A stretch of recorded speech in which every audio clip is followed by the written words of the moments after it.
அறிவு பாடங்கள் பட்டங்களை கொடுக்கும், அனுபவ பாடம் தான் வாழ்க்கையை கொடுக்கும். பெரியவங்க நம்ம வீட்டில் இருந்தாங்கன்னா சந்தோஷப்படுங்க சார், பாரமாக நினைக்காதீங்க சார். ஏன்னா இந்த உலகம் ரெண்டு பார்வை பார்க்குது.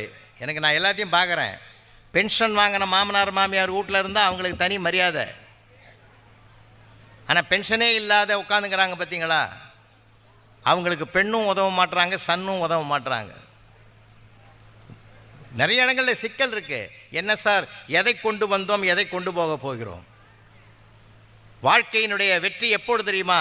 பெரியவங்க வாழ்த்தும் போது தான் அந்த குடும்பம் வளரும், அந்த குடும்பம் மகிழ்ச்சியாக இருக்கும். பெரியவங்க நொந்து போகக்கூடாது. அதுவும் பெத்த தாய்க்கும் தந்தைக்கும் கடமை இருக்குது பிள்ளைகளுக்கு. அந்த நெறிமுறைகளை, பண்பாட்டை நாம் இன்றைக்கி சொல்லிக் கொடுப்போம். அந்த இதுவே போச்சே சார், அந்த லைஃப் ஸ்டைலே மாறுது. இன்றைக்கி வாழ்க்கைன்னா என்னமோ